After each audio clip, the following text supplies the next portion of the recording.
One of the top questions I get when people come to me and they start their own bookkeeping company is, how do I onboard a new client? Because let's be honest, it's confusing, it's tricky, and that's the part that matters, is landing the client and then getting them set up with the right process. So I'm going to walk you through everything I know, everything I've done in the onboarding stage, and I'm going to share with you what's worked for me. And maybe you can take some pieces from it. Maybe you can copy it completely. You can do whatever you want with it. But again, my name is Jake Demai. I run a bookkeeping business. The profit in my business is going to be about $225,000 in 2025, and I have my sights set on $300,000 in profit in 2026. I have about 52 clients, and I have one employee. I started it from scratch, and I gained one client at a time, month by month. And now I have an awesome business that basically just creates money for me. It creates money. It allows me to spend more time with my family. I have a cool office. I have an awesome business that serves me. And that's the point, guys. I'm building a business that serves me, and it's a business that is an asset. I didn't create a job. I kind of did, but I created an asset. And that's the best part about owning a business, is that one day, I don't plan on selling my business, but if the right opportunity came up, maybe I would sell my business. Or if I got hit by a car, or my wife got hit by a car, maybe it would be a good idea to sell my business. And that's what owning a business is all about. It's all about having opportunities and being able to create real wealth. So in this video, guys, I'm going to talk about onboarding, because onboarding is tricky. Like if you're just getting started, that first phone call you get from a potential client is intimidating. It's scary, because what if you don't say the right thing? What if you don't ask for the right thing? What if you set it up incorrectly? And so here's what I do, guys. When I get that first call, it's typically a call I get. Somebody finds me on Google because I've got 25 Google reviews. I'm the best bookkeeper in the area. I know bookkeeping. I'm not trying to compete with the tax firms. I'm not trying to compete with the payroll companies. I am competing with other bookkeepers. I am the expert in QuickBooks Online. I know it inside and out. And I'm an accountant who does bookkeeping. I'm not a stay-at-home mom who is adding it on the side and is trying to make a couple extra bucks. I am an accountant, and that really helps me. It helps set me apart. So if you're an accountant listening to this video, then you've got all the skills you need to do this. If you're not an accountant, then you need to learn accounting, and you need to get up to speed with QuickBooks and get started. But again, the hardest part is that first phone call. It's landing the sale. So you get a call from a potential customer, and it's game time. This call is the most important. I love getting these calls, because for me, it used to be intimidating, but now it's a game. How do I land this sale? Where do I find their problems, and how do I become their solution? So here's how it works. They call me. I let them do the talking. I ask them about their business. I ask them questions. I ask them about their pain points, about their previous experience with a bookkeeper if they had one. Honestly, the best customers and clients are the ones who never had a bookkeeper before. I can set the tone. I can set the expectations. But the reality is, a lot of people do come to me because they had a sour relationship with the previous bookkeeper. And so I ask them those questions. And one thing that they are looking for when they call me is they want to know how much my fees are. What's my quote? And I can give them a ballpark range. I have that on my website. I have like ranges for like a simple or moderate or complex business. And that gives them an idea. And that kind of filters out people that just definitely can't afford $300 a month. But if they want an exact quote, if they want to know what my fixed fee is actually going to be for their business, then I ask for access to their QuickBooks account, and they can give me access. And usually over the phone, if they're at their computer, I'll have them give me access over the phone. They go to manage users, they go to accounting firms, and then they add my email. I make sure that they spell my name correctly, my email address correctly, and I wait for that invitation to come in. Once I have that invitation, I basically close the call and I say, thanks for calling. I'll be in touch with you within 24 hours with my quote. And that's what I accomplish in the first call. The first call, what's most important is letting them doing the talking and getting that QuickBooks Online access. You need that.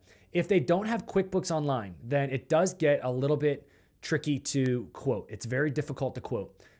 What I ask for are the last 3 months of bank and credit card statements. Now, I could ask for 12 months of bank statements and credit card statements. I could ask for, all of the information I could possibly get. But I really don't want to hold up the process. If it's hard for them, I don't want to make it hard for them. I want to make this sale easy for them. And unfortunately, sending it, like going to the bank and downloading the statements and sending them to me, it can be enough to stop somebody from continuing on with me and like looking for a bookkeeper. And so I try to make it easy. I just ask for 3 months of their checking and credit card statements. But I need that to be able to determine the volume and complexity of their business. So once I have access to their QuickBooks, assuming they have QuickBooks, then I come up with the quote. Now the quote is like, it's hard for me to describe how I do my pricing because it's like at this point I've been doing it so much that I can like look at anything and I can say, yeah, that's a $300 a month job or that's a $500 a month job. But in the beginning it is hard. And I know there's people like Zach Pasquarello will say that you should charge $3 per transaction. And then you should use that as your base. I don't think that's a terrible idea. I've struggled with that because I feel like there's a lot more to a QuickBooks than just transactions. Like if it's a real estate business and they maybe they buy and sell land, then they're going to have like settlement statements. They're going to have complicated transactions, and it's going to be more than just one transaction. It's going to be a transaction that has to be matched to a journal entry and all this stuff.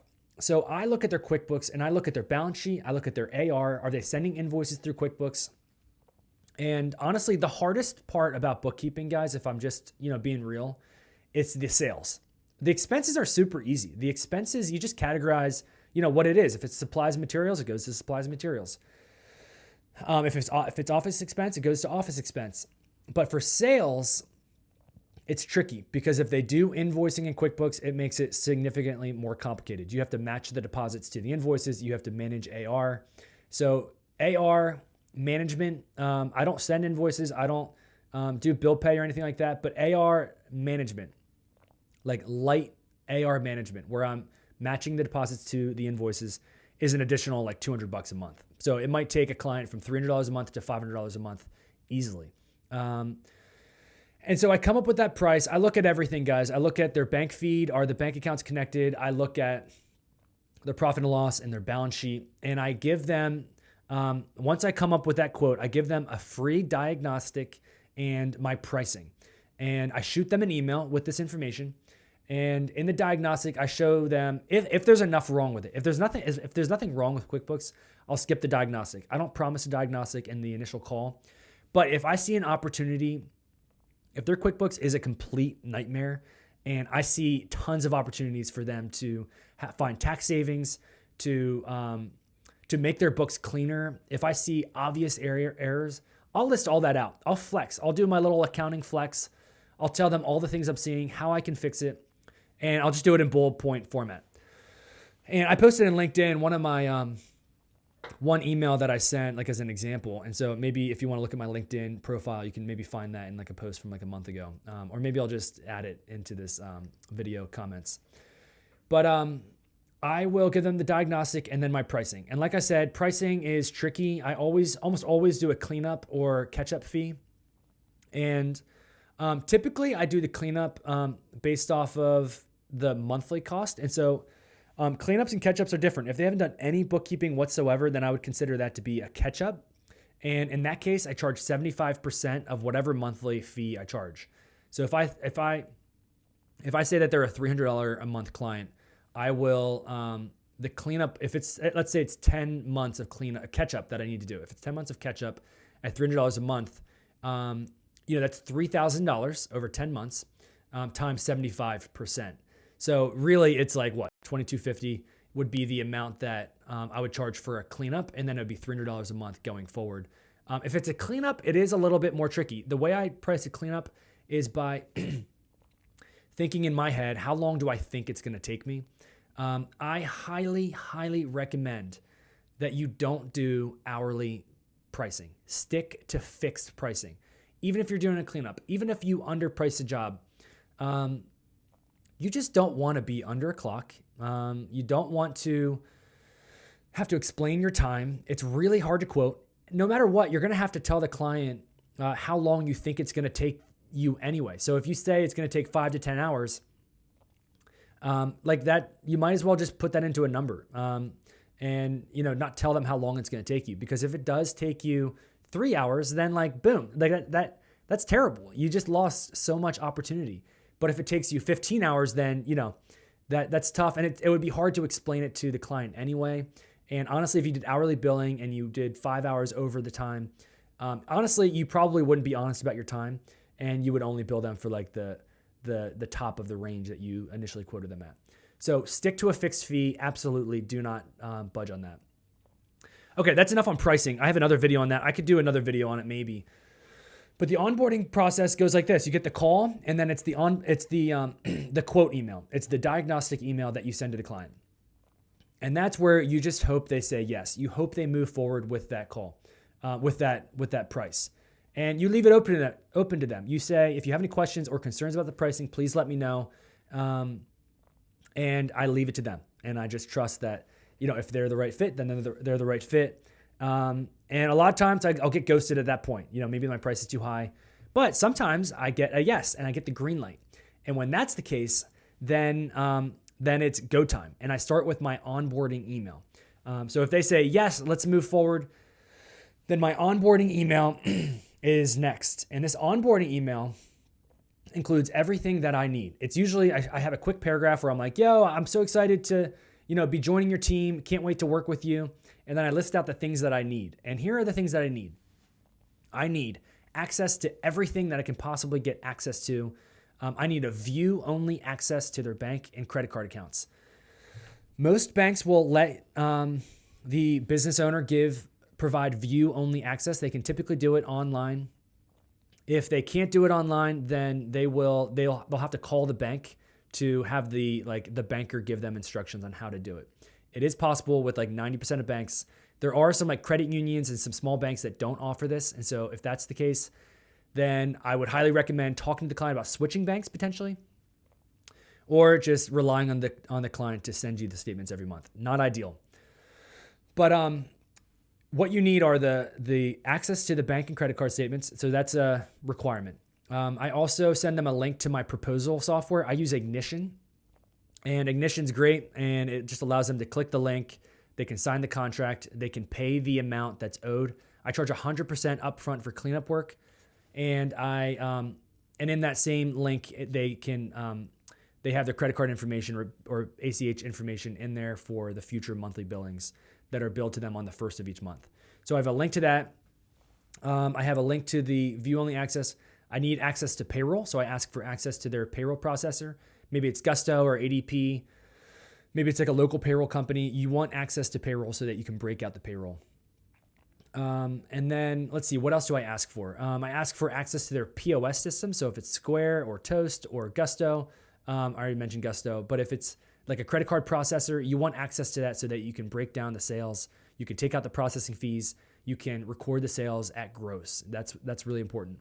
I ask for their most recently filed tax return so I can tie in the opening balance equity or just the opening balances in general. And any spreadsheets that they might have, any like internal spreadsheets that might be helpful for me. I ask for all of that information and then I send the email. And that's usually when they get to work. And I say, when you've made the payment, when you've provided me with this information, then I can get started with the bookkeeping. And that's when I hit the ground running with the cleanup work and with the monthly ongoing. So that's how I do the onboarding.